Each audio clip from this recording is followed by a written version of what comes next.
ഈ പറയുന്ന ഇന്ത്യയിലെ ബഹുഭൂരിപക്ഷം വരുന്ന ഹിന്ദുക്കൾ ഒന്ന് ആലോചിച്ച് നോക്കൂ. ഇന്ത്യയിലെ ഹിന്ദുക്കൾക്ക് എന്തെങ്കിലും ചെയ്യണമെങ്കിൽ ഇവിടുത്തെ ന്യൂനപക്ഷം എന്ന് പറയുന്നവരുടെ സമ്മതിപത്രം വേണം.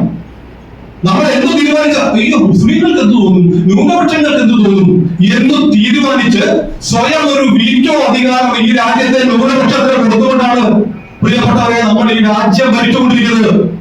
അവർക്ക് എന്ത് തോന്നിയാൽ എനിക്ക് എന്ത് തേങ്ങയാണെന്ന് ചോദിക്കാൻ എന്തുകൊണ്ട് നമ്മുടെ നാട്ടിലെ സർക്കാർ കഴിയുന്നില്ല? കഴിയുന്നില്ല. നമ്മൾ കോൺഗ്രസ് ആവുകയാണ്, നമ്മൾ കമ്മ്യൂണിസ്റ്റ് ആവുകയാണ്.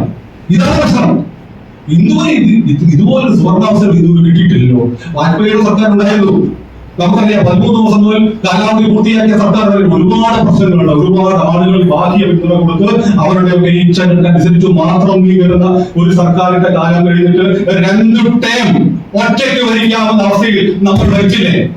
നമുക്ക് എന്ത് ചെയ്യാൻ പറ്റും? ഇത് ചോദിക്കണം. ഇത് ചോദിച്ചാൽ എന്ത് ചെയ്യാൻ ബി ജെ പി വിരുദ്ധ പറയുക? ബി ജെ പി നമ്മുടെ പാർട്ടിയാണേ, ഒരു സംശയമില്ല. ബി ജെ പി അല്ലാതെ ആരുമില്ല, നമുക്ക് ഒരു തർക്കവുമില്ല. പക്ഷേ ഇങ്ങനെയല്ല ഇനി പോകേണ്ടത്.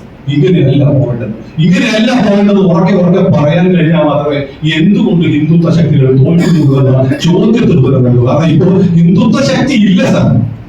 ബി ജെ പി എല്ലാ പാർട്ടിയും പോയാ, ഇനിയിപ്പോ എനിക്ക് വിശ്വാസമൊന്നുമില്ല. ഈ ഞാനൊരു കണക്ക് പറയാം. ഈ നമ്മൾ ഡെമോക്രാറ്റ് 20% വോട്ടിരിക്കാം, നമുക്ക് 40% വരാൻ പൊളിറ്റിക്സ്. ഞാൻ പൊളിറ്റിക്സ് പഠിച്ചാണ്. ഞാൻ അദ്ദേഹത്തെ എന്നോട് ക്ഷമിക്കണം, അദ്ദേഹത്തെ നിഷേധിക്കാനൊന്നും ഇരുത്താൻ ശ്രമിക്കില്ല. പക്ഷെ പ്രായോഗികമായി ഇതിൽ ചില വ്യത്യാസമുണ്ട്. ഞാൻ ഒരു ചെറിയ കണക്ക് ഞാനിപ്പോ